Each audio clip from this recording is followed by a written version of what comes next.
All right, I think it's time to get started. Whoa, my mic is like really in the red. Let me adjust that real quick.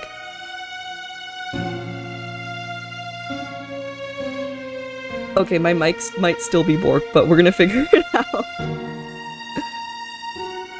Um...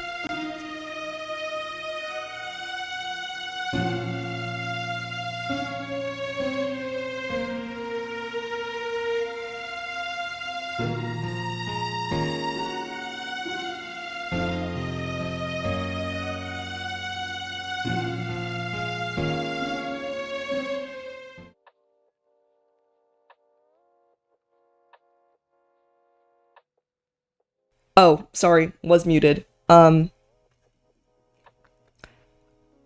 I think my audio settings are a little bit borked, but speeding at seeds, Meezy. Hello, everybody. I hope everybody is having a spectacular day today. Is the audio being too loud? It shows that I'm in the red, which makes me a little bit concerned. Let me try reducing it a little bit. I don't know, how do I sound? Like, maybe if I back up a little bit? Like, if I'm over here, does that sound a little bit better? Anywho, I hope everybody's having a great day today. Let me quickly do attendance. As you guys let me know if my mic is borked or not. Hello PodChamp, hello Zilla, hello Mini Arts, hello Future AI Dev 2015. That's a really interesting username. Hello Eggy, hello Ilgus, hello Arky, hello Germanium, hello Kingster, hello PodChamp, hello Matt. For a second I thought this was an ASMR stream. It sounds alright? Okay, great, that's good to hear. So I've been having some issues with my microphone recently. I don't know why, but it's just been sounding like really rusty. Maybe also combined with the fact that my voice has been not in the best condition the past few days. So, hi, this is my first time watching you. Really excited watching another astrophysics VTuber. Does that imply that you too are an astrophysics VTuber? Well, great to meet you, King Sturk. Just before I joined, thank you so much, Khan, for subscribing. Or subscribing, I guess. Hello, Rogalife.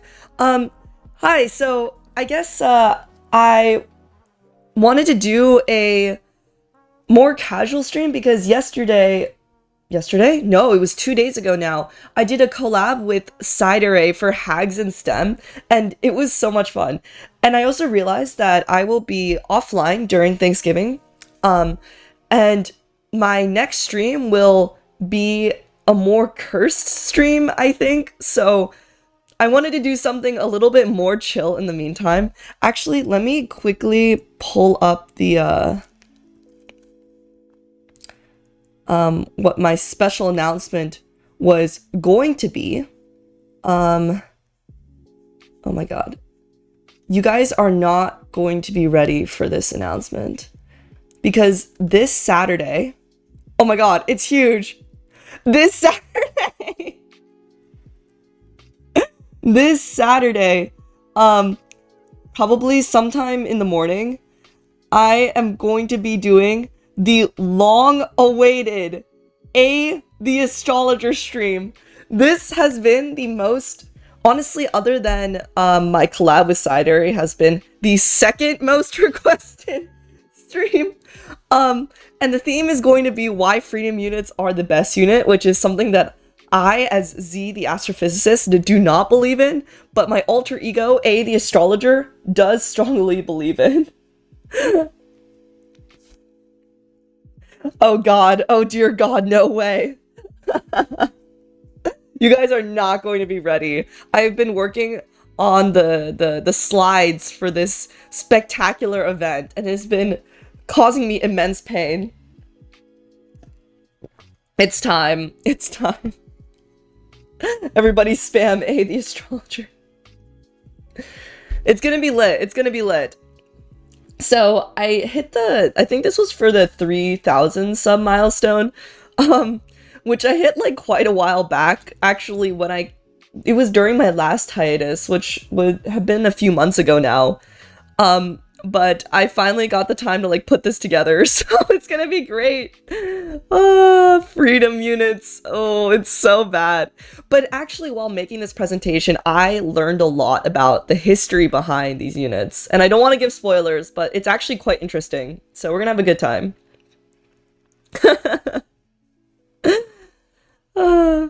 Wait, let me dismiss this pinned message. Oh, also, hello to Ikatono and Terrified on Twitch. Thank you so much for stopping by. Can we get the astrologer's opinion on the Mars climate orbiter incident? Well, that stream will be solely dedicated to the astrologer, so you will be able to ask the astrologer all of your questions related to both astrology and astrophysics. Oh god, I'm like already like cringing in pain because I recall the astrologer debut that I did on April 1st, which was maybe like half a year ago now, was only like half an hour, and that already caused me immense pain. Oh, I'm also drinking some Queen Anne tea. I went to London a while back, and I've been sort of like slowly going through my tea collection. And this is great because my throat is like again sort of regressing because I did so much talking yesterday.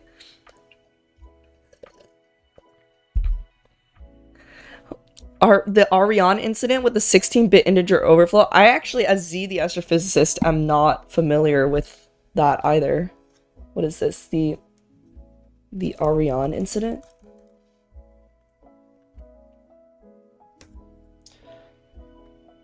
Was this because the units were... No, this was not that mission. There was one other mission I remember that failed because they did not properly convert to units. Actually, I should include that. in the presentation. But this one was because the Ariane mission, I don't think I'm pronouncing that right, was caused because of an integer overflow that caused the rocket to veer off of its flight path, beginning to disintegrate under high aerodynamic forces and then finally self-destructing. It was known as one of the most infamous and expensive software bugs in history. I actually feel like I've heard of this, but I did not know that.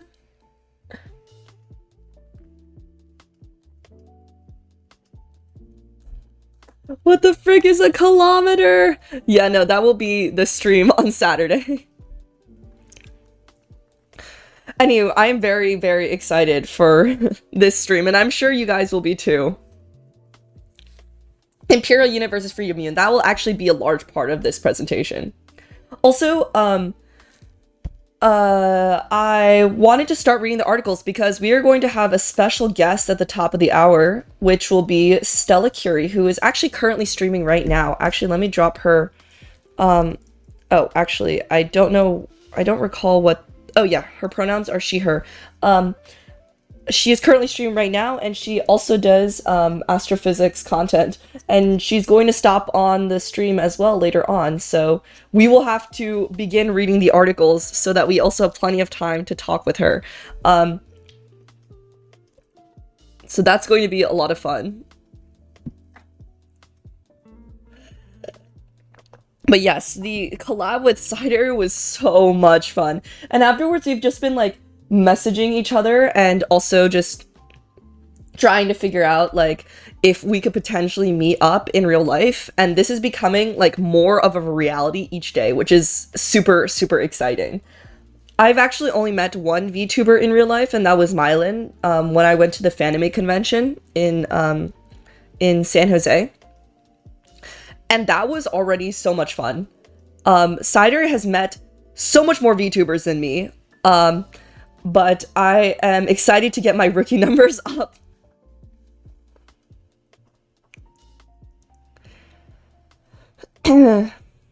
Tokyo Drift but rockets. I think that would be a really cool thing to talk about. I would love to do a stream where we just talk about like different missions in space that went wrong and like why they went wrong. Anywho, speaking of talking about topics, I will leave this up as like a special announcement.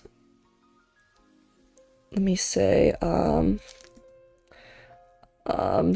this Saturday at probably like 10 a.m. PST-ish.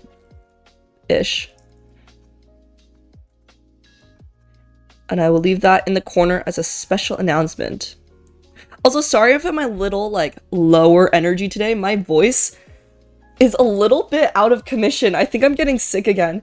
I actually went ice skating yesterday, like only for a little period of time, but it was a lot of fun. But I was also like out and about, and there were like a few gatherings that took place, and now my voice is like thinning out again, which is not good, which is also why I'm drinking some warm black tea.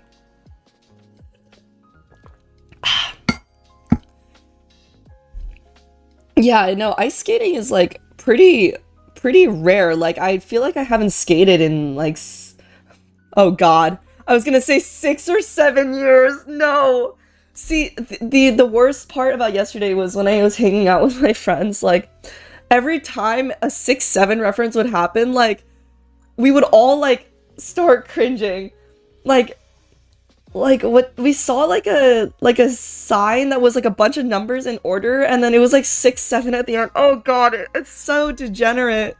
It's so degenerate. And actually the same thing happened yesterday where I was like, oh my god, I haven't like ice skated in like maybe like 6 or 7 years, and everybody goes like collectively 6, 7. I'm like, no, please, no. It's so bad. My friend has been gathering images of 6-7 that they've seen like in nature, like just around the place, like at the gas station or like in the museum, or like, you know, like I think like their battery was like 67% in their car or something, and all these different things, and is going to do like an Instagram post like on their private account of like all these instances of 6-7, And the thing is, they have gathered like enough photos to potentially like make like one solid like post of like 10 images, which is crazy. Stop doxing Z's age. Okay, I promise you, I'm 13.8 billion years old, so I'm actually older than 6'7".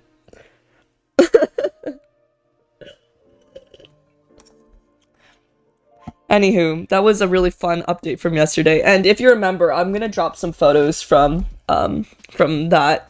So stay tuned. Stay tuned for some 6'7" images.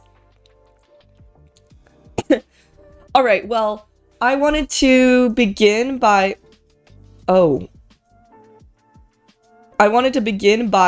reading these articles.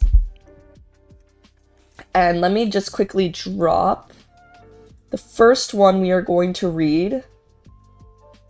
Let me just replace that. What's the plan for today? Oh, hello, Frost! Thank you so much for stopping by. We are first going to be reading, we're going to be reading 3 Astrobites, and then we're going to have Stella join in as a special guest, who is also an astrophysics VTuber, who's currently streaming on YouTube as well. But we're just going to go through these articles, and yeah, have some fun. So this first one today is called Bumpy Road Ahead, Can Binary Interactions Make Supernovae Periodically Brighter? And I thought it was cool because the link for this Astrobite is like Bumpy Supernovae, which like made me want to click it. So of course, for those of you who don't know, Astrobites, oh, their logo is like up here. Astrobites is sort of like a blog posting website written by astrophysics students that take research articles and translate them into more lay-friendly terms at like an undergraduate slash like beginner level. And one of the reasons why I love going through Astrobites articles is because they translate concepts really well, and take these really technical research papers into ways that everybody can understand. And again, like, this is also a learning experience for me, so feel free to ask questions, but I will also be, like, searching things up and, like, learning along the way. So, it's gonna be a lot of fun. Let me just... Boop. Sounds delicious. Yeah, no, it's gonna be a lot of fun. So we're gonna start reading this. Oh, we already got one question. Let me quickly check it. Is there any incident where supernovae and AGN jets are indistinguishable? Well, I can't think of any incident in particular, but supernovae and AGN jets are very, very different.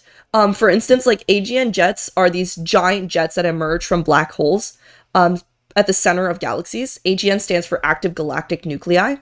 And they are like incredibly large, powerful events, where supernovae can take place like very frequently within the galaxy on cosmic timescales and are much smaller.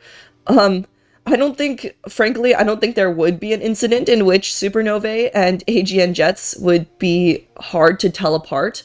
Maybe if you're looking at a very distant galaxy, maybe there was like one event, but they also release like different types of emission.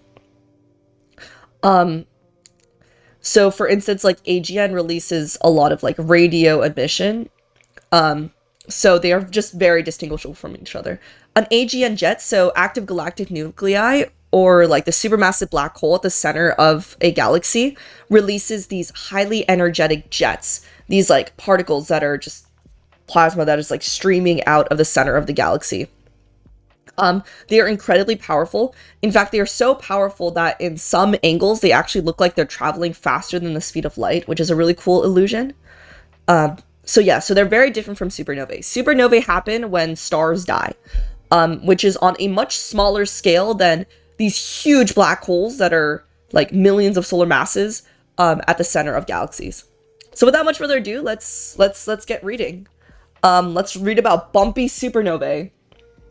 So there are thousands of dying stars that go bang in the night.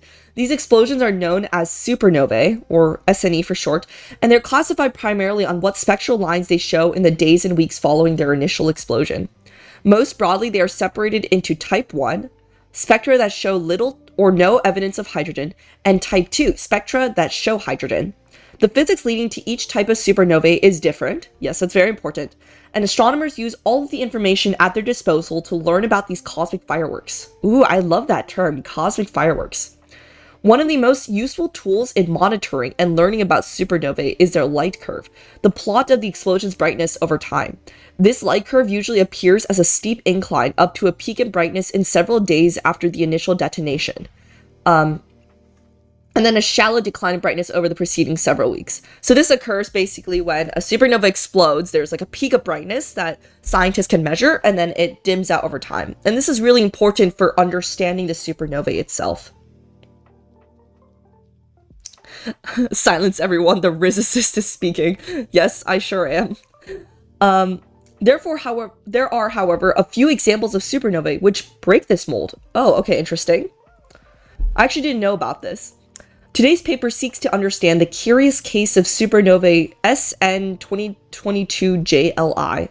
Unlike the typical gradual fade in brightness, the light curve of this supernova shows a periodic bump in brightness every 12.5 days. Oh, that's so interesting. The proposed mechanisms to explain this include the blown apart supernova material interacting with concentric and regularly spaced shells of circumstellar matter. Okay, so the supernova exploded and its material continuously interacts with shells of matter around it. That's so interesting. Or a binary companion that interacts with a supernova each orbital period. So there's another star orbiting the remnant. What the heck? The authors of today's paper investigate the second situation. Okay, that's kind of cool. By running 3D hydrodynamical simulations of an interacting post-supernova binary to try to recover the supernova's light curve and constrain the orbital characteristics of the system. So basically, they're using supernovae they're using simulations to understand if there is another star orbiting the supernova remnant. And they're modeling the brightness of the system and seeing if that's the same as what they get originally. That is so sick to me. That is so amazing that our computational abilities have gotten so powerful that we can model supernovae, the death of stars, and model what they look like over time and match those with observations. That is so cool. Oh, welcome, Boros. When do you know that this field is not for you as a career path? Well, I guess maybe I can sort of speak on when I realized that astrophysics was for me as a career path. And maybe I can give a bit of advice for those of you who are sort of contemplating your career path. I think for me, it is true that I have tried out different career paths, and I think I spoke... Actually, I don't think I spoke on it on my collab 2 days ago with Syzygy. She spoke on her career path, and I think you would love to go back to that VOD because she tried out different career paths until she settled on research psychology. I guess I sort of decided on astrophysics from a pretty young age. I had a really great science teacher that got me really curious in space. But that being said, the path to astrophysics was certainly not very straightforward. I had considered like different career paths in the past. I think at the end of the day, what really matters most is what kind of skills do you want to be using every day? Like, what do you want to be doing in your day-to-day life? And I think that's a really important question. So for instance, like, you could be doing like simulation work, and like maybe you're somebody who really enjoys coding every day, and your day-to-day work would be like debugging or sort of figuring out like how can you optimize for the strongest... Oh, wait, hold up. Okay, my alarm is going off. Sorry about that. Okay. Sorry. I did not mean to interrupt myself. But what was I saying? Okay, yes. So if your day-to-day life is more like debugging, or if you want to be optimizing for code, like maybe a computational route is good for you. On the other hand, I know some people who switched from physics to more engineering roles. They want to get more hands-on, they want to be working with the instruments themselves, or they want to be connecting, like, you know, working on telescopes, connecting between astrophysicists and engineers. And if that's the day-to-day life that you enjoy, like, that is also a good route for you. So I guess, like, you could have a more, like, feel free to ask, like, more specific questions or specific roles that you're considering. But I think your day-to-day life is really important because that's, at the end of the day, what you're going to be sticking with. So now let me answer questions in YouTube chat. Like a binary systems where one of the twins went boom. I think that is what happened. I think that's what they're implying. I think we should read more. I think they're saying something about a neutron star. Have you ever worked retail? No, I have not. That being said, I actually do know some physics people, actually one physics person who switched from physics to retail, which, like, may seem like kind of unconventional, but there is a lot of similarities between modeling, user attention and user interaction with products in retail and computational modeling for, like, predicting, like, what a supernova is going to look like, for instance. But I think at the end of the day, that does come to show that, like, if you are considering one career path and, like, that doesn't work out for you, the skills that you gained and learned in that career path could be applicable to something else. And it could be something totally different, like astrophysics to retail, for instance. All right, well, that was a bit of a tangent, but thank you, Boros, for the question. And also welcome to the Orbeez. Okay, so let's keep on reading. The authors only have the supernova's light curve to go off of, so they explore a range of orbital scenarios to explain the supernova. They run a series of models involving a neutron star, the degenerate core left over after a low-mass supernova, so the remnant of a dead star, together with a main sequence stellar companion, varying the orbital eccentricity, so how elliptical the orbit is, and the companion mass, while fixing the orbital period and the neutron star mass to 1.4 solar masses, a typical mass for a newborn neutron star. Okay, so why a neutron star? That's what I'm curious about. The supernova is a subclass of type 1 supernova involving a stripped massive star which has lost its hydrogen, most likely through interactions with a close companion. These interactions typically circularize the pre-supernova orbit, and the subsequent explosion most commonly yields neutron stars. Okay, so I guess what they're saying is the neutron star is what was left over after the supernova. So the neutron star is the core of a dead massive star. To explain the necessarily highly eccentric post-supernova orbit that may cause periodic oscillation, there was most likely a natal kick. Oh, that's such a weird term. A sudden and asymmetric burst during the supernova, which rockets the neutron star in a random direction, which widens the orbit and decircularizes it, giving further evidence for a neutron star remnant. Okay, so let's look at this photo, because I'm kind of curious as to what's going on here. So this is a plot of the brightness of the supernova over time. And I guess what's going on here is it literally does look like it's oscillating over time. That is so weird, because when usually a star goes boom, when a star dies, it kind of peaks and it, like, goes down over time. But this one seems to be peaking in brightness, but the peaks are also decreasing as well. So the left plot shows the light curve in various colors. Oh, wait, okay, wait. Let's actually read the caption. The left plot shows the light curve in various colors. Okay. And the bottom panel shows these isolations. So this is actually what's being observed.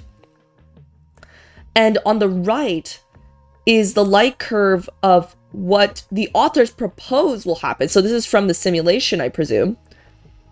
And these different lines are different viewing angles from the simulation. So they're saying we're trying to match this observation with this simulation. That is so interesting. Okay, so immediately following the supernova explosion, ejecta interacting with the main sequence companion star would heat it and cause it to swell up. This inflated companion then feeds matter to the orbiting dense neutron star, and the accretion is most intense when the stars are closest in their orbits. So, like, that means that they're feeding each other the most strongly. Okay. During accretion, however, mass is not perfectly absorbed onto the neutron star, and there is some feedback process onto the surrounding gas due to the complex thermal and magnetic physics around the neutron star. In this study, the authors model cases when there is no feedback. Feedback from... Okay, so they consider 3 cases: when there is no feedback, feedback from thermal radiation due to accretion or gathering mass, or feedback from bipolar outflows via jets or disk winds. So I guess there's also these like vertical jets that are emerging from the supernova. Okay. Oh, this is a simulation. Wait, I'm so excited to look at this. Snapshots from the simulation involving a 5 solar mass companion on an orbit with an eccentricity of 0.5 and bipolar feedback shown in figure 2. Okay, so let's take a look at this simulation. Oh, this is so sweet. Guys, isn't it so cool that our computational power is so strong, so powerful, that we can model the explosion and death of stars? Several density snapshots of the 3D hydrodynamic simulations that these authors used show the neutron star in this blue point, so I guess that's this one, the smaller one, accretes or gathers matter from the inflated main sequence companion star, so that's here. So they're saying that this weird bumpy supernova light curve occurred from these 2 interactions. This is so cool, guys. Like, look at these. I guess it's evolving over time, so this is like a time lapse. Like, look at this like neutron star like forging its path in the gas and orbiting around this star. This looks amazing. This is so sick. Wow. So for the record, I have not done like supernovae or like simulations like this before. But this is just so sick. It is so amazing to me. Like, you can literally see the neutron star carving its path out of the gas. Actually, the other day, so I was with some like physics simulator people. I heard that there's this game that's coming out on Steam called like Universe Box or Universe Box? Universe Sandbox. Was it this? I think so, or it's in pre-release right now, if I recall correctly, where you can do like physics simulations. I think it's mostly for like a video game type purpose, so like more for entertainment. But I would just love to do that game on stream.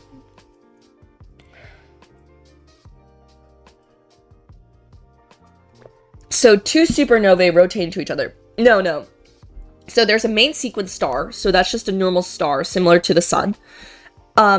And this neutron star, the authors theorize, is what produced the supernovae. So when a star dies, it releases its outer layers in a supernovae, so this grand explosion, and it leaves behind a core, and that is the neutron star.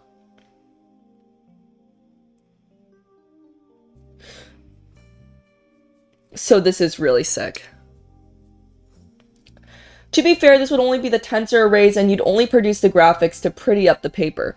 Well, I think, you know, some research obviously has to do with, like, position of particles, and you have the information of the particles, and they're all kind of just there in a computational grid. But I think nowadays, like, a lot of astrophysics research is very visual. As a visual learner like myself, I mean, it's just cooler, right? You get to learn more and, like, analyze in these simulations visually what's going on and compare that with observations. So actually a large component of astrophysics research is doing those visual comparisons.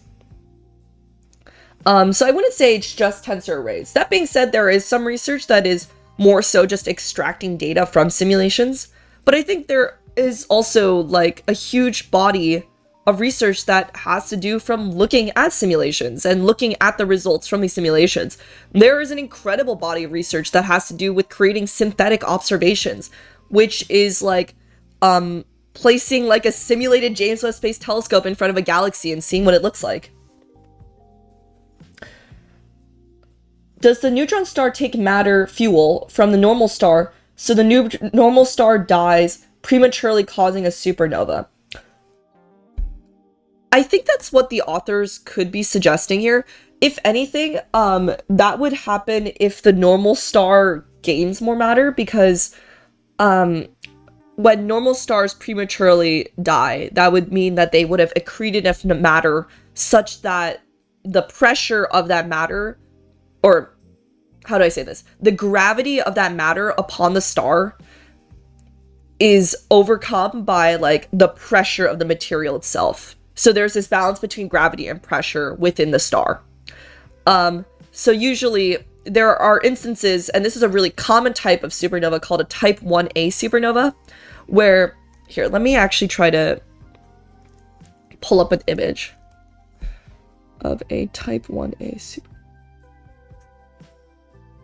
Okay, this is great. I'm hoping I'm allowed to... Yeah, I'm not sure if I'm allowed to show this without copyright, but I think it'll be fine because it's only 16 seconds.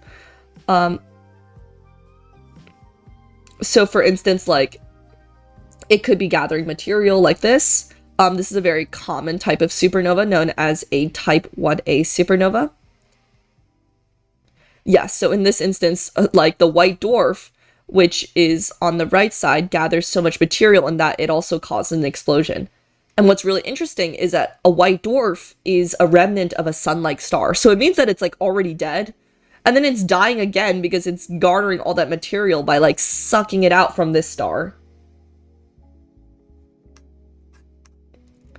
This is so fascinating to me. Oh, I guess, yeah, there's also instances where the star can be from two white dwarfs. So these kinds of pairs are very common. Actually, not a lot of people know this, but most...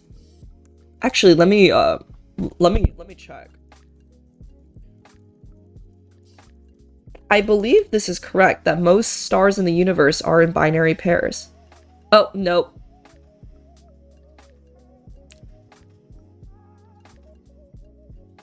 What percentage of stars? Up to most, yeah, I think up to 85% of all stars are thought to be in binary or multiple star systems. Though I think it is, like, this statistic is a little bit misleading because there are different ratios for different types of stars. But binary star systems are very common. That's just sort of what I wanted to say. And so these kind of, I think the reason why these authors are suggesting this like rotation between these two stars is because these systems are very common, and so these bumpy supernovae that they're observing could be also more common in the universe. Most stars, not necessarily most systems. I think I have to get like an exact statistic, but when I did a quick Google search, it said that most stars are binaries or multiple star systems, which I remember hearing once before, but I guess I'll have to double check. That's so poetic, dying twice. Yeah, no, this is just so cool. All right, so let's keep on reading. Okay, so the authors evolved the simulation, so this simulation, for several orbits and show that periodic bursts of accretion onto the neutron star are capable of producing the oscillatory behavior seen in the supernova's light curve. Great. The scale of the brightness oscillations are best recreated if the plane of the binary's orbit is aligned with their line of sight. So basically, using simulations, they confirmed that the weird bumpy supernovae that they observed actually matches the situation. That is so cool. Still, the profile of the undulations are not exactly reproduced by the model and is very sensitive to our viewing angle of the binary orbit. This supernova is just one of the emerging class of oscillatory supernovae. More and more are being discovered with modern, highly sensitive all-sky surveys.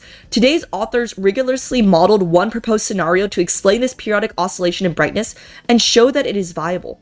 More modeling using this interacting binary mechanism on other oscillatory supernova light curves, those with longer periods or classifications, will show whether this explanation is ubiquitous or if the population of dancing supernova light curves is due to some other processes.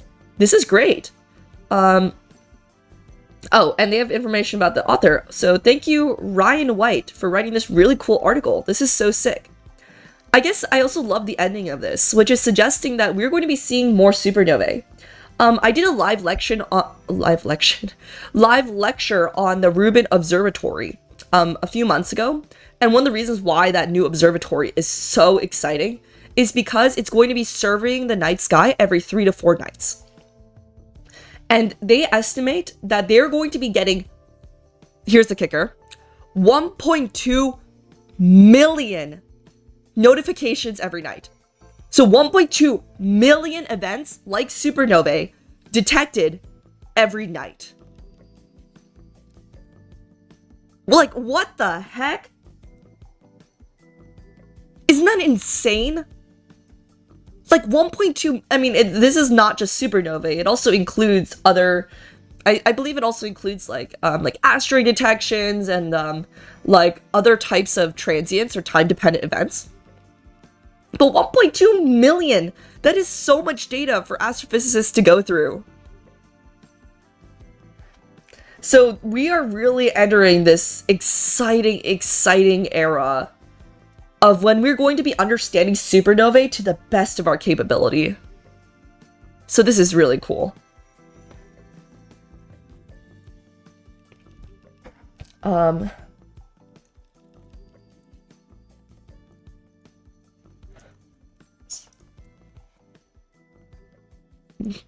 So this is going to be a great time, yeah. Sorry, I just had to quickly message Stella to make sure that, you know, she is ready to hop on maybe at like the hour or 10 minutes past the hour. So yeah, it's crazy. Oh, welcome, Quizzle. Nice to see you have a Z in your name. That's like thousands of bumpy supernovae and many viewing angles. Exactly. So, like, I guess one of the things that they suggest in this paper is that, you know, this is one event that they looked at, but with this era of new observatories, it's very likely that we're going to see hundreds or even thousands of these events. This is great.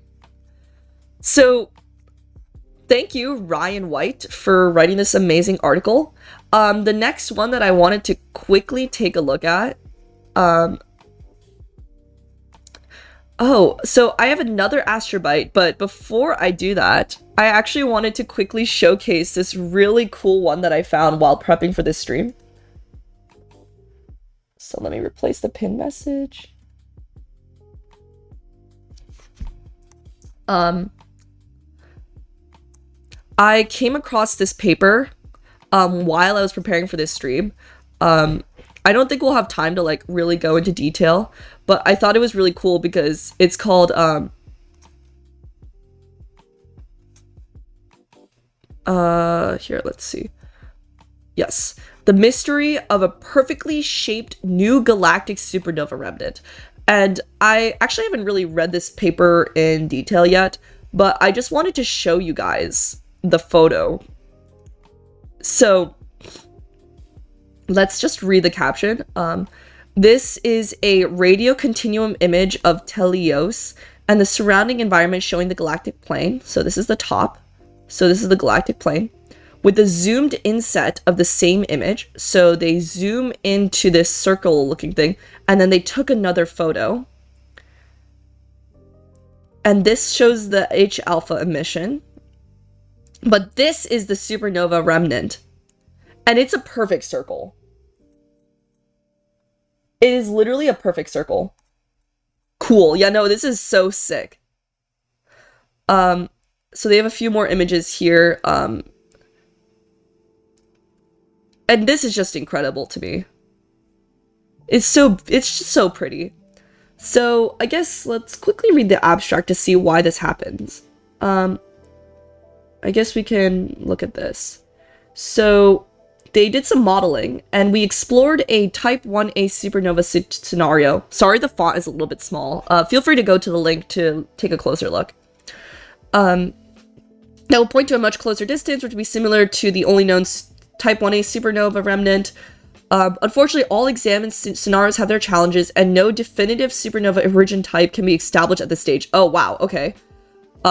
Remarkably, Teleios, which they nicknamed this supernova remnant, has retained its symmetrical shape as it has aged, suggesting the expansion into a rarefied and isotropic ambient medium. So that means that the surroundings must be like very even.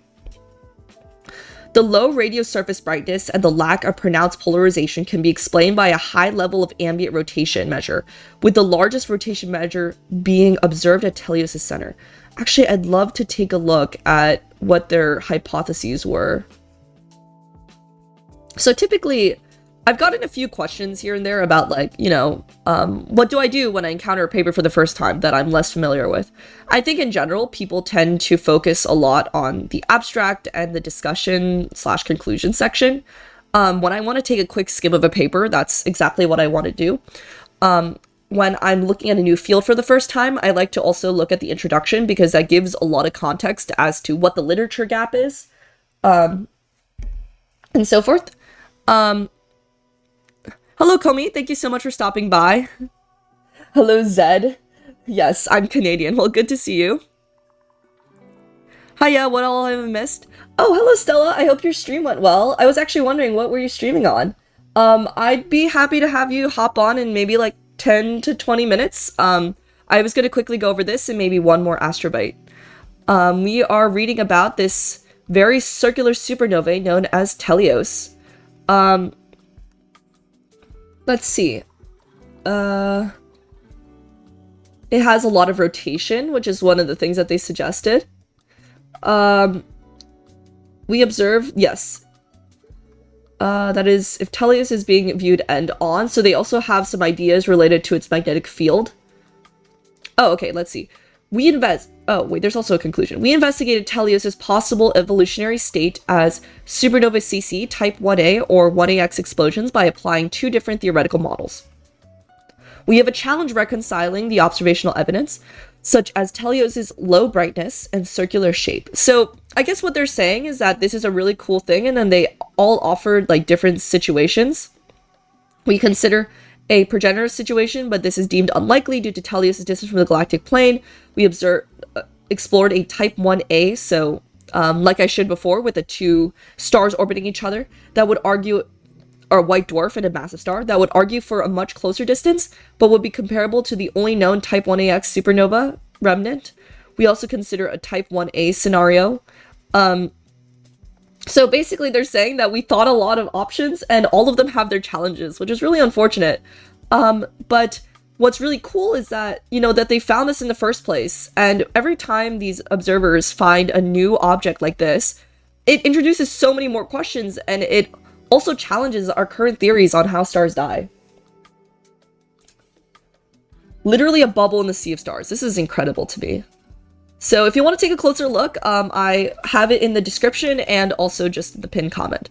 But I wanted to take a second to quickly go over this one last Astrobite, and then we'll have... Oh, let me unpin this on Twitch. Unable to pin? What?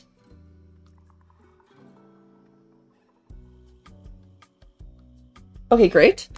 One last Astrobite on Supernovae. This, I wanted to end on this because this has to do with galaxy simulations and simulating many supernovae in dwarf galaxies. And it also talks about different types of galaxy feedback, which is sort of how galaxies evolve and regulate their masses and sizes. Is it a bubble only from our perspective, or is it more like a sphere? I think they're suggesting that it is very dependent on the perspective, but I think they're saying that it is perfectly symmetric, so it literally would be a bubble. Yeah, because they're saying that it expands out with a symmetric shape. So it wouldn't be like a 2D circle, if that's what you're asking. Love the CMB, by the way. Thank you. I hope you enjoyed this new outfit. That looks like a super ideal condition supernova. Study that could help improve our models. Yes. And I think what's really interesting is that a lot of supernovae look really freaking different. I guess we should get started on our next article, but I wanted to just like quickly show, like, for instance, like the most one of the most famous supernovae. Oh god, this is like a really crummy photo. Let me try to get a better photo.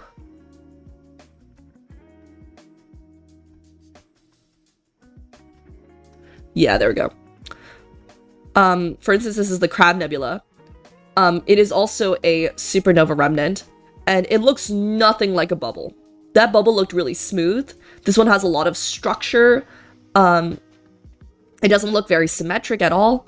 So there's so many different types of supernovae, and they also have to do with the many different types of ways that stars die.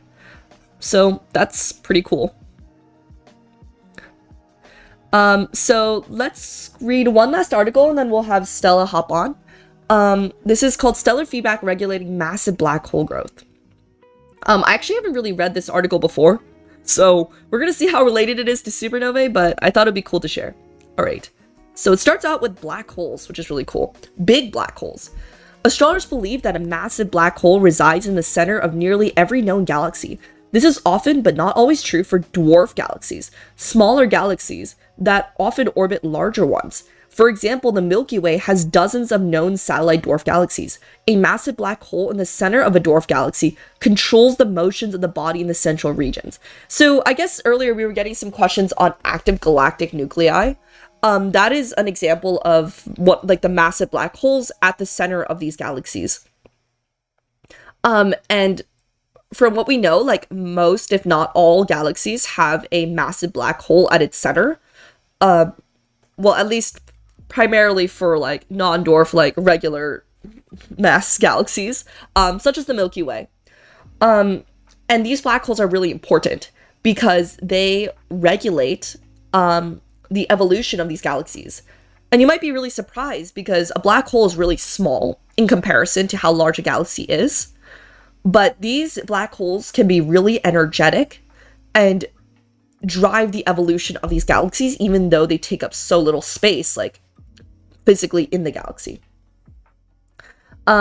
These black holes grow by accreting or gathering surrounding material and merging with other black holes. However, stars produce feedback by emitting particles called stellar winds and light that can clear out nearby gas, making it more difficult for black holes to accrete or gather mass. This effect becomes even more pronounced for supernovae, massive stellar explosions that outshine entire galaxies. Actually, I have a really fun fact. The amount of light produced in a supernovae can actually be more than a star produces in its entire lifetime. Brightness compared... I think it also can outshine the galaxy, yeah. Sometimes a supernovae can be like 20 times brighter than the Milky Way galaxy. And the power can be comparable to like an entire galaxy of stars. They are incredibly powerful.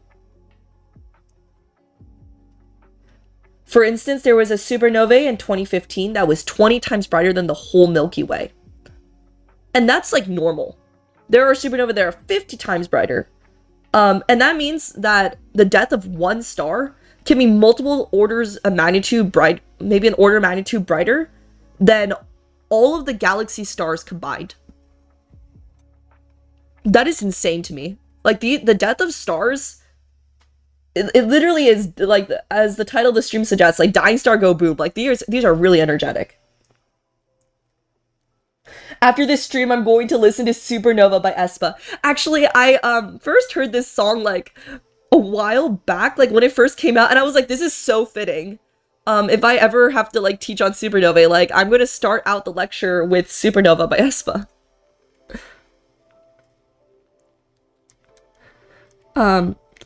These explosions also disturb gas in the vicinity and inhibit black hole accretion. Today's authors use high-resolution simulations of dwarf galaxies to study how these stellar feedback processes impact massive black hole accretion. I guess one thing that isn't mentioned here is the reason why astrophysicists like to study dwarf galaxies. You might be like, oh, why don't they just study regular galaxies? And that's because dwarf galaxies are smaller, so the impact of feedback can be more exaggerated. In addition, these dwarf galaxies could be models for what the first early galaxies looked like. And one of the big questions we have is understanding what did the early galaxies look like and how did galaxies form? Bring the light of a dying star. Yes, I love that song. So let's take a look at the simulations. The authors run 2 sets of 4 simulations. The first set tests different feedback mechanisms. The no feedback simulation does not model any stellar feedback, okay? The pipe simulation models 2 types of feedback. The first is photoionization, where photons ionize atoms and molecules. So that's PI. So they energize the atoms and molecules. The second is photoelectric heating, where electrons are removed from dust grains and collide with gas particles, causing the gas to heat up. Okay, interesting. The supernovae simulation models feedback from supernovae, and then the full simulation combines everything from this pipe and the supernova simulations. Okay, cool. So the second set of simulations uses a full feedback prescription and tests different criteria for star formation. Different models of star formation can lead to different star formation rates. And the star formation gas has implications for the importance of these different feedback mechanisms. Yeah, more stars means more feedback within the galaxy. I guess it also means like more supernovae, and here it means that more stars means that there's more energy sort of being released out into the galaxy, causing the gas to heat up. The author considered models that vary some aspect of star formation. Okay, interesting. So they have this model, which uses a fixed star formation threshold for forming stars, rather than one that depends on the local environment. Okay. They have this one, SF Effect 100, which assumes perfect star formation efficiency. When a region of gas becomes dense enough to form the star, this value determines how much of that gas goes into the star itself. So it actually varies the threshold in which stars form. Hello, Warpy. Thank you so much for stopping by. Do we know of any current supernovae? Can they be predicted?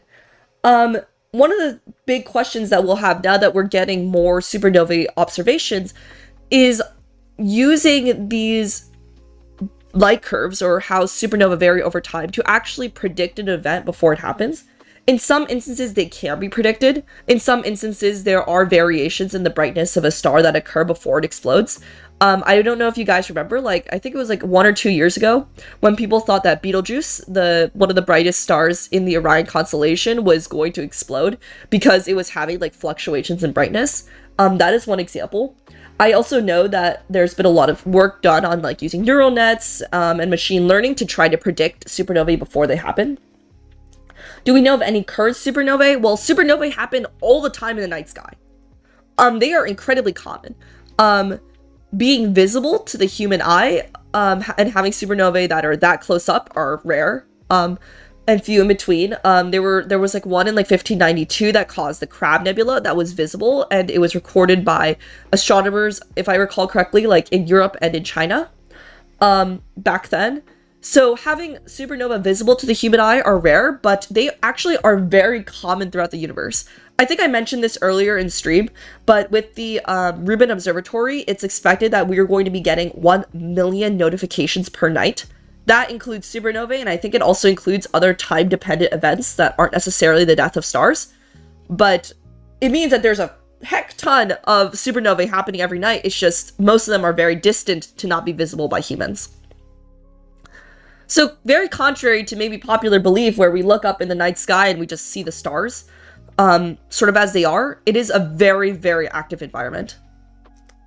I hope to be alive when Betelgeuse goes boom.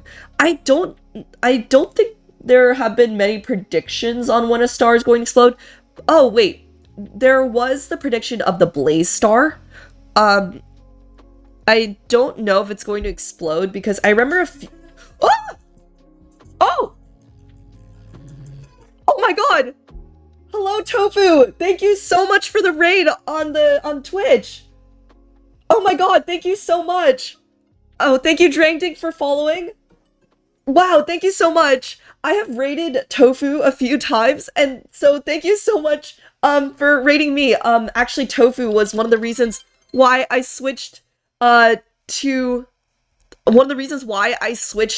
Twitch, or started dual streaming. And thank you so much for also hitting the follower goal. Thank you, Mina. I should really move that notification. Before I thank everybody, I just wanted to quickly introduce myself. Speeding at Sea. The Among Us theme song is just going off. Speeding at Sea, it's me, Z. Hi, I'm an astrophysics VTuber. Basically, during the night, I'm a VTuber. During the day, I do astrophysics research. Thank you, everybody, for following. Right now, we are actually reading an Astrobites article on dying stars, or supernovae. And we're trying to understand, basically, how do supernovae affect the evolution of an entire galaxy as a whole?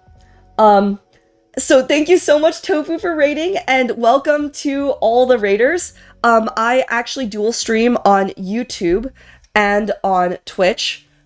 So I primarily started on YouTube about a year ago now, but I have recently started dual streaming on Twitch thanks to Tofu's influence. So thank you, everybody, for stopping by. The article that we're reading is currently in the pinned comment. We are reading about dwarf galaxy simulations, which are really helpful because dwarf galaxies are small galaxies, and so we can more easily understand how supernovae affect this population of galaxies that are much smaller and more impacted by these big explosions. Actually, a really cool fact is that when supernovae, or when stars die in spiral galaxies, those explosions kind of just happen vertically straight out of the disk. That includes galaxies like the Milky Way. But when supernovae occur in dwarf galaxies, it actually almost like blows apart the entire galaxy. And that material has to come back again for the galaxy to sort of like reform, which is really interesting. So yeah. And I don't know if I got a chance to thank everybody who just followed. Thank you, Lior, for following as well. Early stars had black holes inside them. The shine of an accretion disk blows the plasma out, hardening the star's weight, pushing it in. Yes, so one of the things that this article is trying to understand is what is the role of the black hole at the center of the galaxy as well. So we can keep on reading. But in the meantime, thank you so much, Tofu, for the raid. So where were we? I guess for everybody who just joined, we can sort of quickly skim like what happened. Basically, the authors of this article on the Mandel Zoom project are trying to understand different criteria for star formation, and they're modeling it with different models. So they have a base simulation with no star feedback at all. They have a second model where they have massive stars heating up the environment around them. They have one model with feedback from supernovae. And they have a full model that combines this heating model and the supernovae model together. And they're trying to see if that recreates observations. And so I guess we can just quickly skim through these different theories. They have different theories as to how stars form within the galaxy. So let's read on and take a look at these simulations, because this is so cool to me. I was just talking about this earlier, but it is so impressive to me that we have gotten to the point where our computational power is so strong that we can understand and model how galaxies evolve over time. So let's take a look. The authors first look at visualizations of the dwarf galaxy and its central region in the different simulations. Without feedback, there are clear filamentary structures and high-density clumps of star formation corresponding to locations with low temperature and little ionization. So that is this first row here. So it definitely looks really clumpy right here. Lots of clumps. It has this really interesting spiral structure. With stellar feedback, where they're heating up the gas around it, the gas is more diffuse, but not much higher or more ionized or energized.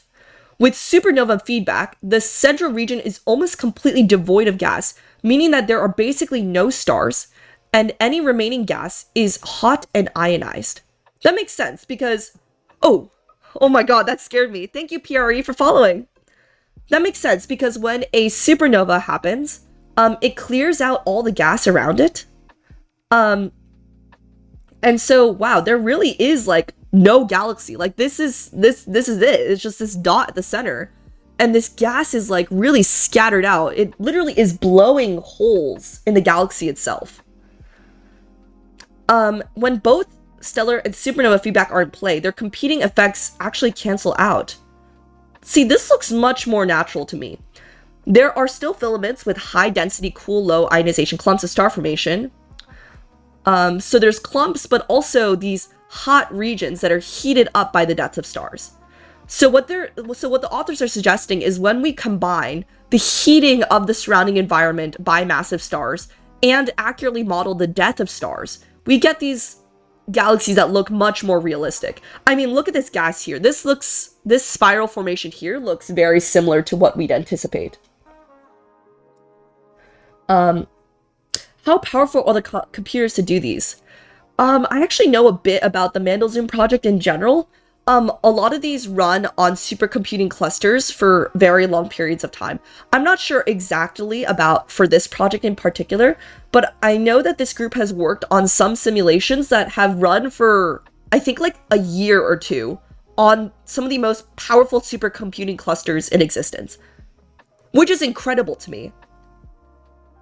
But it also comes to show that we have a grasp of our understanding of hydrodynamics. We are basically modeling how fluids or gases move across time, and we are able to create galaxies like we'd see in the universe. Wow, yeah, no, it is absolutely incredible. So this is great. So I guess they have these visualizations. So this shows the gas density.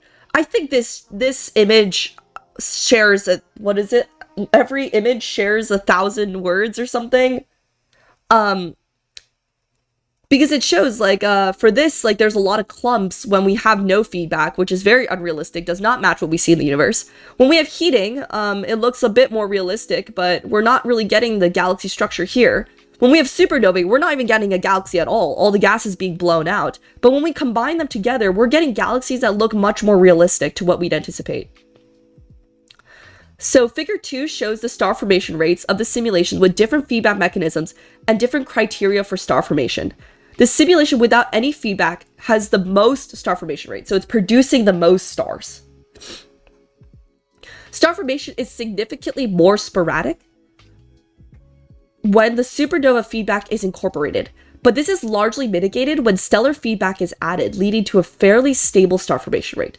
This is because stellar feedback regulates further star formation, which leads to more supernovae. Okay, that makes sense. By heating up gas, which makes it more difficult for the gas to cool and collapse to make more stars. So they're saying that when we have a lot of massive stars around, it heats up the environment and it prevents the gas from cooling and making more stars. The simulations testing different star formation criteria exhibit similarly steady star formation rates, highlighting that the results are robust to different star formation models, with the only major outlier being the simulation with the lower metallicity tending to have a lower SFR. So let's actually take a look at this plot. I think that would give the strongest message. So this shows how much stars are being produced over time within the central region of the galaxy. So the base model, this black line, is sort of here. It looks like it kind of peaks and it goes down over time, but it consistently has the most stars produced.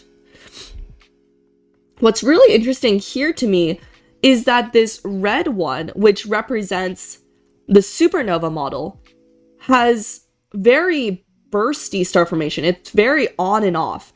And I think the reason for that is because, as we saw in this image earlier, the supernovae blows out holes. And when that happens, the gas needs to come back in again for stars to be produced. Which is incredible to me. Whereas this full model seems to be very regulated. It's just kind of averaging around 10 to the negative 3 solar masses produced per year, I think, is what the units are here.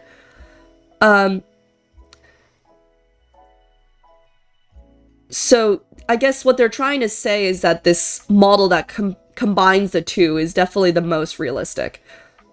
Alright, so now that they've looked at star formation rates, the authors now consider the growth of the central massive black hole, shown in figure 3.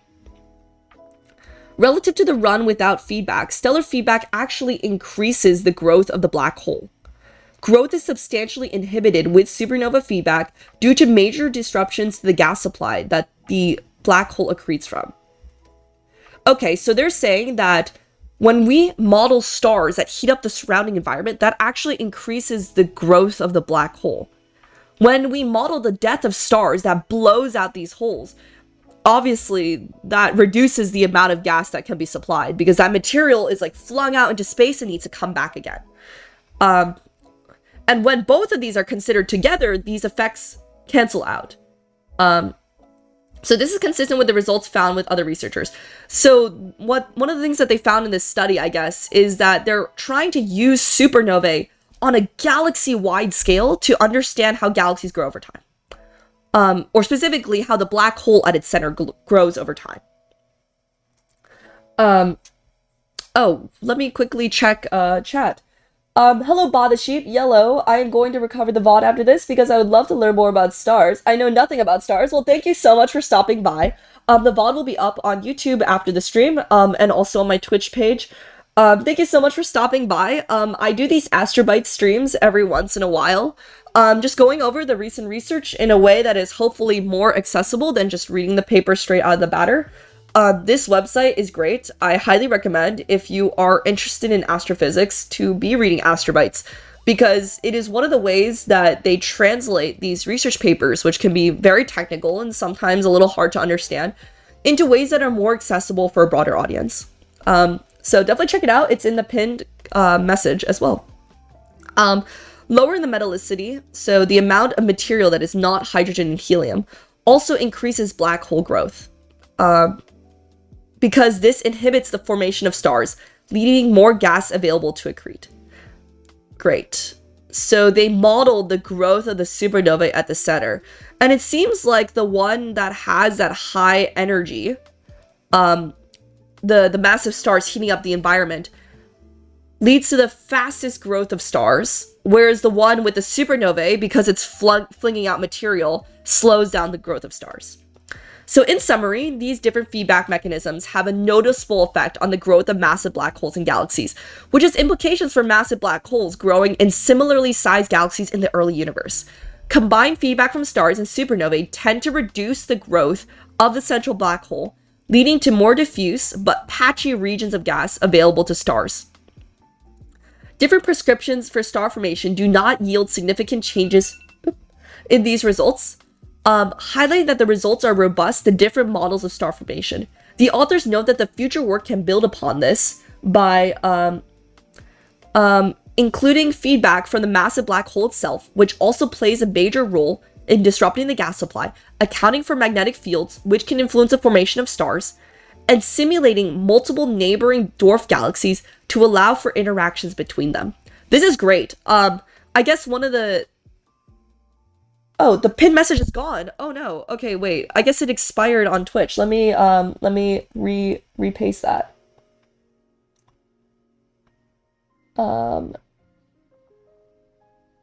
Stars are big and burn bright. That is for sure big stars. Or big explosive stars, right? That go boom. Magnetic fields do have a really big role in star formation. I guess they don't really mention it here, but the reason for it is because magnetic fields in galaxies are almost like rubber bands in the universe. Basically what they do is that when stars form, you need a giant gas cloud that's like condensing and collapsing, and it heats up enough to start fusion and create stars. The reason why magnetic fields are like rubber bands in that when two magnetic field lines come together, it kind of resists them coming together. And magnetic field lines are prevalent throughout the universe. So if you imagine a gas cloud with magnetic field lines going through it, it makes it harder for it to collapse because of these magnetic field lines sort of pushing the gas away. And that prevents star formation from beginning. So that's great. Let me catch up on chat real quick. And thank you, Brandon Priest, for writing this article. Again, this is in the pinned message, so feel free to take a look and read more on Astrobites. So, hello, Trentimus. Thank you so much for stopping by. Oh, Stella, yes. In the meantime, Stella, I'm not sure if you want to hop on. You're ready to hop on? Okay, so let me just quickly start a voice call. Feel free to hop on whenever you're ready. Let me also get my reactive set up. Hello? Hello? Hi, can you hear me? Yes, yes. Do you have a reactive set up? I'd love to have you on. Yeah, I think I have it. Hold on. And for those of you who don't know, Stella Curie is joining. Stella Curie, she is also an astrophysics VTuber. I believe you just started making content. That is so exciting. Yeah, How's it been going? it, oh yeah, I started like back in June. I uploaded my first video with like the Kardashev scale, and I honestly, I was just kind of anxious. It was just something I wanted to talk about because like, hey, this interests me, and you can do it, so why can't I? I'll make videos as well. Wait, I'm That was so glad to hear I was like the inspiration. yeah, Oh, wait, that's so great to hear. Wait, let me quickly. The volume is a bit low. Yeah, let me adjust it real quick. yeah. I don't know. My headphones are broken as well, so I don't know how well this is gonna go. Oh, We'll okay. see. I We'll think see. you sound good on my end. Let me just quickly Okay. go over the chat messages. Oh, you said you have Astrobites set as your browser homepage. Very, very, Yeah, very, I do. very based, very epic. Um, and then I didn't know I need this, but I apparently needed a VTuber explaining astronomy. Well, thank you, USB, for joining. Oh, And now oh you have no. two of us, which is even better because the more the merrier. Um, Oh God. Yeah, my little thing with the reactive thing, I kind of set it up hastily, and I don't. It was just two screenshots that was just like, I was just like, it's very jank. it's all right. It's all right. Because this was so sudden. But no, it's fine. It's fine. I'm happy to be here. I'm happy to be here. Yeah, for Okay. context, like, I was originally planning to stream at 2 p.m. Pacific time, but actually something came up, so I switched my stream, and then Stella on the Discord, and oh, I guess I should also plug my Discord, if you aren't on there, we are a very nerdy community, um, but, I was like, oh, like, I have to move my time, I'm so sorry, and Stella was like, oh, I can't make it anymore because I'm streaming at the same time, and then I think somebody, Eggy, was like, oh, you guys should collab, so I was like, actually, why not? Just swing by at the end. Um, so yeah. Yeah. We had already like tried to start talking about it, but like no, this was just a perfect opportunity, I guess. Yeah, no, But I'm no, so glad that this is happening.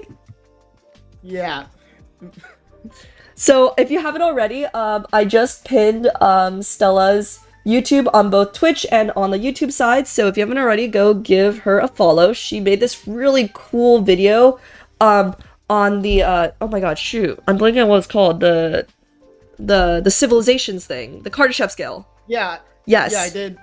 That was my first video, and then like recently I did one exploring dark forest theory. That is so cool to me. I think Yeah, like, oh, I guess we should talk about sci-fi, because one of the things we were talking about like on the Discord before this was that we both have read Three Body Problem, and we are both in love with the Three Body Problem. oh yeah, no, it was okay. If I guess I should say, if you want to read it for character development, that's not the point. The point is the concepts that are presented, and like the themes of society, which I think they covered very well. Yeah. The author, yeah, the author character wise, no, but no, it's very interesting concepts, and just it's an exploration of society, and like how human society like adapts when thrust into the world of three body. Yeah. No, it definitely is like such an interesting thought experiment. I had a conversation with somebody yesterday about like how the reason why the three body problem I think is so popular in the science fiction community is because it is so extreme, but it's also so realistic. Like, it could very plausibly happen if we interact with a civilization that is super intelligent. Yeah, like yeah, I know like pretty much the inspiration for my video on Dark Forest was the books. It got me into the concept. I did research, I looked at the theory, and I was like, and like I analyzed it. Yeah, no, and I absolutely love the Dark Forest video. Actually, Stella, you actually sent me the Dark Forest video before it was even released, which was an incredible honor. Yeah, So thank you. I was like, yeah, you're welcome. You're welcome. I was like, oh, you're sick. What should I do? Oh, I have this whole video. Let me give it to you. I'm sure it cured me because I remember like a few days after that, like my voice like started to recover, and I was like, wow, the Dark Forest video must have helped. Um, Yeah, yeah. Okay. we're getting a question from Zilla. What team are you on? Io, Titan, Europa, or Enceladus? Stella, what do you think?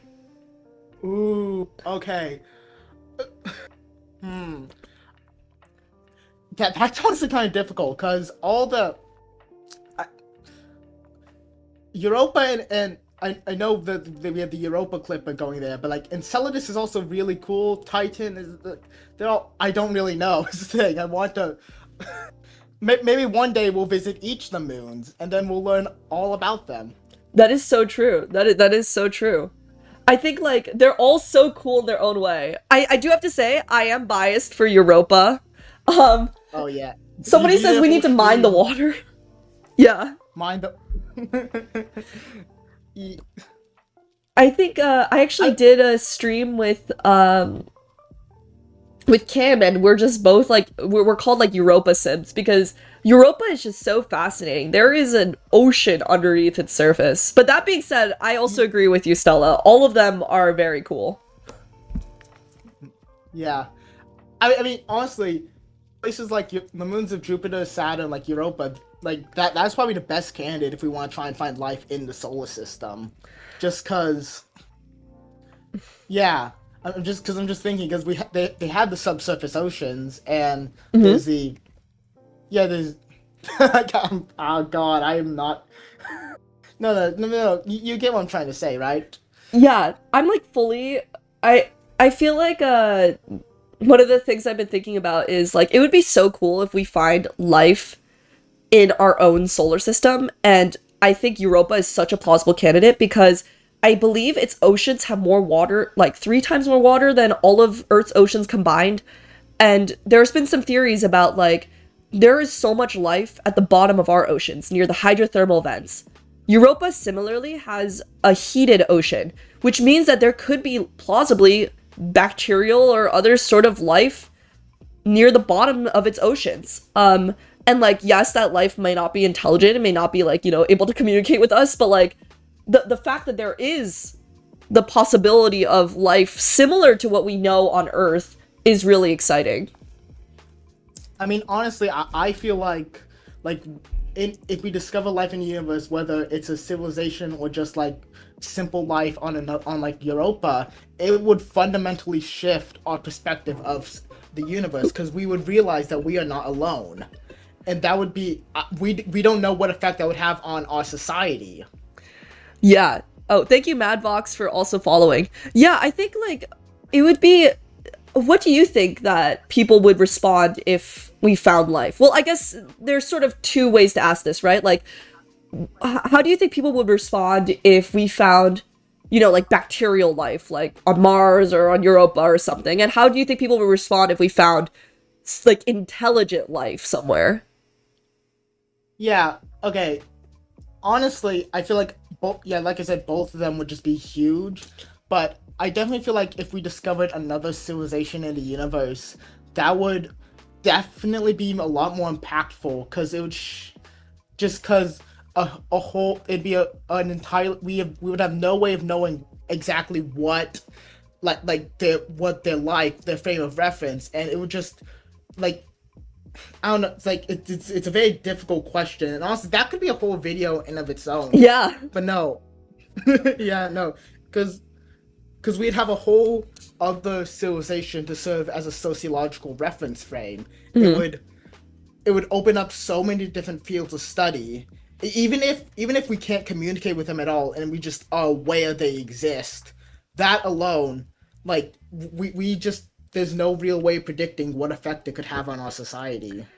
Yeah, I agree with that. See, I feel like this is where like psychologists should come in. Like, I collabed with like Yeah, Syzygy like 2 days ago, and like, she was saying that like we need to bridge the gap between the social sciences and physics, or like the social science and the natural sciences. And I feel like, for something like predicting how people will respond when they find that aliens exist is definitely something to consider. Because like we both watched like Kimi no Nawa, and like we were thinking about like how would people respond if an asteroid were to be on a collision course with Earth.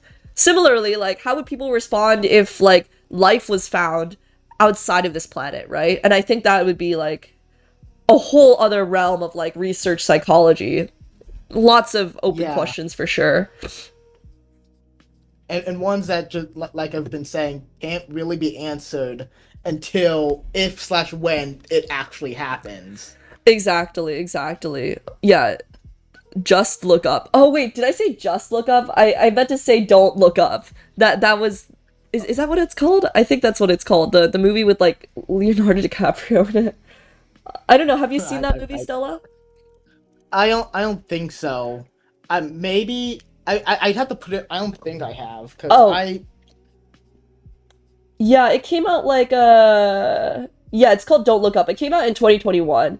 The premise is basically these scientists find out that there's an asteroid or a comet or something on collision course with Earth, and they try to tell people around it, and nobody believes them, and they think that they're just like a meme, and like um and I guess like I don't want to spoil the movie, but it's like a really, really good thought case on how people respond in the face of disaster, and more importantly, how people respond in the face of science. Um, yeah. Oh, yeah. and thank you, Doc Recht, for stopping by. Oh, the main song is Just Look Up. Yes, I think Ariana Grande made a song. But yeah, I recommend that, Stella. It's a good movie. Okay, yeah, I'll keep that in mind. I pull up the Wikipedia page. I'm gonna see if I can watch it sometime. Yeah, no, it's a good movie. Wait, so I guess, Stella, I have a question for you. Yeah, Um, what's up? how did you get interested in sort of astronomy slash like alien civilization slash, everything that your content is based on, right? Like, how did you get interested in that? Okay, the Mimi answer would just be saying I'm autistic, but no, I've always been, I think I've always been like interested in just like topics of space since I was a child. But I think Three Body actually influenced me to think more about cosmic society as a whole, just because of how much it would influence, like I was saying, how much it would just change our society to find out all. But no, it's yeah. I think I know I've been always interested in science, astronomy, things like that. But I think Three Body and like science fiction definitely had a huge influence on my interest in potential alien civilizations. Yeah, I feel like so many people started out with like science fiction books. Have you read Project Hail Mary? Um, I've heard of it, but I don't think I have. Oh, I you don't see would it on my love bookshelf it. I anywhere. think the people who love Three Body Problem equally enjoy Project Hail Mary. Actually, Chad, have you guys also read it too? I feel like this should be like required reading for my channel because it is like one of my favorite books. It's also about like I don't want to spoil it actually. It's also about like aliens. So, highly Oh, recommend. it was written by Yeah. the same guy who wrote The Martian. Yes, Okay. yes. And Okay. Andy Weir, I don't know if that's how you pronounce his Oh, last name, but yes. okay, Actually, I'm definitely putting that on my reading list. yes, for sure. Andy Weir also wrote Artemis, and I believe he also wrote The Egg, which is one of my favorite short stories. So, yeah. Oh, we got a question in the chat from Zilla. What do you think will happen? We find intelligent life forms first, or they find us first? Stella, what do you think? Hmm. I mean, I guess it would depend on how advanced we think any civilization would be. Would they be around like our level of development, or would they be more advanced? Because if it's like if we assume that uh, any society that would come into contact with us would be like an advanced galaxy spanning type 3 civilization, then they're definitely going to find us first. The issue is if they want to contact us or not.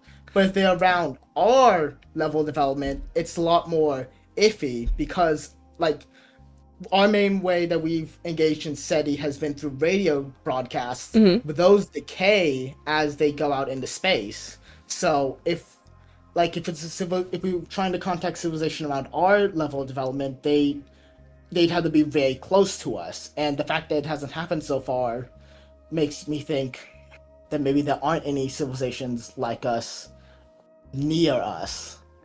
Because I mean, you also have to think about how large the universe, our galaxy, and the universe is. There could be life everywhere. It's just it's too spread out, and there hasn't been enough time for them to develop to galaxy-spanning levels. Mm-hmm. Yeah, I think I think it also does depend because there could realistically I know you probably go into this in your Kardashev video, but there could be a civilization out there that has sort of grasped the energy of their system or maybe even their galaxy on the more extreme case. And in that case, like they would certainly find us first. But I think you're right. It really depends on like who decides to contact us first. This is all so interesting. I'm really hoping that there are civilizations out there. It would be really sad if we're the only ones out there, but I feel like, you know, studying astrophysics has really made me realize that there are so many diverse types of systems out there. Like, for instance, today we read about all these different types of supernovae. The universe is a big place. There's definitely room for more life out there. If it was able to spark once on Earth, it could definitely spark another time again. So yeah. Yeah, and I'd explored this. Like I did a presentation like on my channel about the Fermi paradox, and I was talking about how like the various possible solutions like there could be is why we haven't found alien life. And for me personally, the most convincing argument I found is just that we haven't we haven't waited enough because the universe is huge, and trying to just I think a civilization that would just try and explore and conquer as much as possible would very quickly just overstretch itself, and it'd be a blip on the cosmic scales, and so the odds that we overlap with a civilization like that would be very low. Mm. Yeah, I see, I see. Yeah, no, that makes sense. Wait, this has been so like cool. Like I feel like it's so cool, like, you know, just thinking about these kinds of situations and scenarios. So I'm actually curious, like, do you have any cool like stream plans coming up? Or I guess I was gonna say I actually have to wrap up in a few minutes. So do you have Yeah, I any know. cool streams that you want to announce or any upcoming updates? Okay, well, okay, so the stream I was doing just now, it was just exploring the Soviet space program. I could do something similar like that, but alternatively, I might do more gaming streams. I'm not sure yet. But I will say, my next video, I'm just gonna say now, it's gonna be on space law. I'm gonna be exploring how space is regulated and what that means as humanity tries to colonize the solar system. Wait, no way. You know, wait, this is crazy. Hear me out. I have been working on a space law video too. Oh my god! Like, I kid you not, like, I have the script ready and everything. Like, I just need to, like, record it. Oh my god! I bet. Wait, Okay. no, but the thing is, I have been, like, really busy recently, so I'm sure that your video is gonna come out before mine, so I will plug your video at the end of my video. Okay, we'll see, because I'm work, I'm working on the script right now. I'd say I'm about a third of the way through. Uh-huh. I'm hoping at the very least it could come out before the end of the year. We'll just have to see, because I can tend to get busy as well. Oh, yeah, no, my video is probably not gonna be out by the end of the year. Okay. Like, this isn't a stretch goal. Like, I've been like really swamped recently with different deadlines and stuff. Like, being an academic is yeah. insane sometimes. But yeah, it's been in development. Wait, this is crazy. Someone in chat says that we share the same brain cell. That is so true. Wait, Okay. I also feel so bad because we're coming up on time. But you know, would love to run this back and just have a stream just dedicated to like alien life. Yeah, that's what I'm thinking. We need to. This was very last minute. We need to have like a proper collab stream. Yes, yes. Honestly, after her space law videos are out, like that could be a good idea too, or maybe even sooner than that. Yeah. I don't know, Orbeez, what do you think? Like, I think this would be so cool. We could talk about space law on the stream too. I'm so excited. Yeah, yeah. This has been very fun. This has been great. This has been great. Okay, I Yeah, will have yeah. to wrap things up, but just as a quick plug, if you haven't already, go subscribe to Stella Curie on YouTube. It is pinned on both Twitch and the YouTube side. Um, you guys should also do a stream dedicated to mental health and disabilities. I have wanted to also do a stream related to imposter syndrome as well, so that would be cool. Oh yeah, no, that's yeah. Okay, so I'm not sure how much of this I actually want to get into, especially with time coming up. But mental health has definitely been something I've been juggling while making content. So, but no, I think I've been getting better, so don't worry. I think I'll slowly get more consistent with videos. We'll just have to see. Yeah, I think it would be really great to talk about like creativity and like of course like burnout is really common, like not just in the content creator space but also as an academic. So yeah, no, this all sounds great. Wait, we should run this back. Orbeez, what do you guys think? I'm so excited. This is great. Um Let me quickly figure out who I should rate. Oh wait, no way. So Lucretia raided into Side Array and I um during our collab, so I think we are going to raid them. How does that sound? So if you haven't already, go hop on to the YouTube folk. Oh, did I not set the keyboard shortcut? Maybe not. Okay, for the YouTube folk, please stop by the Twitch account that I have on here. And then we are going to raid Choux Labs. I think they're also making. Okay, so I stopped by Lucretia's stream and she's making a supernova model. So this is so fitting, like after the supernova stream. I'll, that's very thematically fitting. Yeah. Yeah, yeah. Yes. Okay. Thank you, Sterno, for following. Thank you also, Kagan and Ba, for following on YouTube as well. And thank you, Stella, for joining me on today. We will definitely run this back soon. Yeah, yeah. Run it back, run it back. Run Okay. it back. I need to go have lunch now. It's nearly 2. Oh my All god, right. go eat, go eat. Food is very important. Okay, All right, thank you. okay. Yes, Yeah. and thank you, Orbeez, for stopping by. I'll let you know if I stream sooner than this Saturday, but join me for the Astrologer stream. Very, very, very exciting this Saturday. Okay, see you guys in the next one. All right, get ready to raid. Bye-bye, bye-bye.